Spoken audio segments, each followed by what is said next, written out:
न- नमस्कार मित्रांनो, मी आहे श्रीधर आणि जी के ओके या युट्यूब चॅनलवर तुम्हा सर्वांचं स्वागत करत आहे. मित्रांनो, आजचा व्हिडिओ हा RT 25% ऍडमिशन ज्या ज्या पालकांनी स्वतःच्या मुलासाठी घेतलेला आहे त्यांच्यासाठी खूप महत्वाचा आणि त्याचबरोबर आनंदाचा देखील असणार आहे.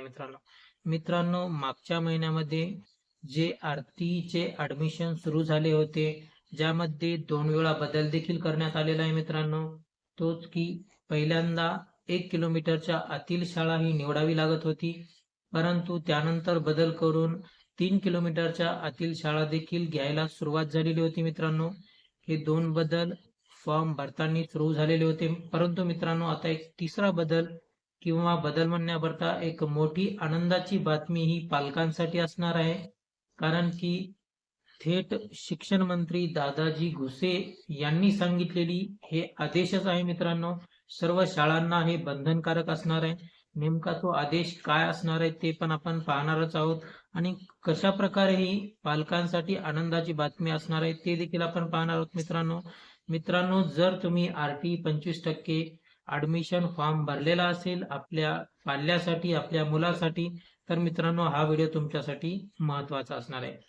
कारण की दादाजी भुसे शिक्षण मंत्री यांनी सांगितले आहे की जे RT मधून पात्र होऊन ज्यांची ऍडमिशन घेतल्या जाईल त्या विद्यार्थ्यांकडून शाळेने कसल्याही प्रकारची इतर फी देखील घ्यायची नाही, असा आदेश शिक्षण मंत्री माननीय दादाजी भुसे साहेब यांनी सांगितलेला आहे. मित्रांनो, म्हणजे त्यामध्ये तुमचं गणवेशाची फी असेल किंवा मग पुस्तकांची फी असेल किंवा मग इतर कोणती शाळेची जी फी असेल ती फी देखील आता या विद्यार्थ्यांकडून घ्यायची नाही, असे स्पष्ट आदेश दादाजी भुसे साहेब यांनी दिलेले आहेत.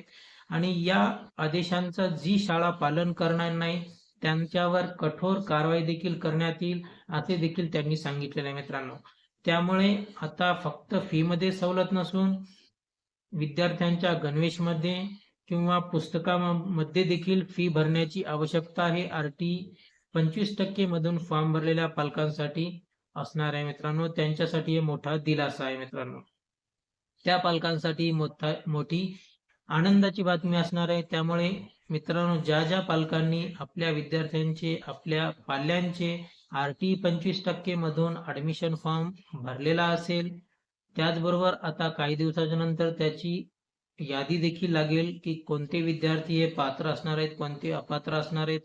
जे पात्र विद्यार्थी ठरतील त्यांच्यासाठी हे शिक्षण मंत्र्यांची जे आदेश आहेत हे महत्वाचे ठरणार आहेत. त्यामुळे मित्रांनो, जास्तीत जास्त लोकांपर्यंत हा व्हिडिओ शेअर करा, जेणेकरून सर्वांना ही माहिती मिळेल आणि तुमचा देखील यामधून फायदा होईल. मित्रांनो, जर ही शाळा कोणती तुमच्याकडून फी वसुली करत असेल तर त्यांच्यावर कारवाई देखील होऊ शकते. त्यामुळे हे व्हिडिओ त्यांना दाखवून द्यायचा आहे. मित्रांनो, हे तुम्ही पाहू शकता, शिक्षण मंत्री दादाजी भुसे साहेब यांनी स्वतः म्हणलेला तुमच्या समोर मी मांडत आहे. मित्रांनो,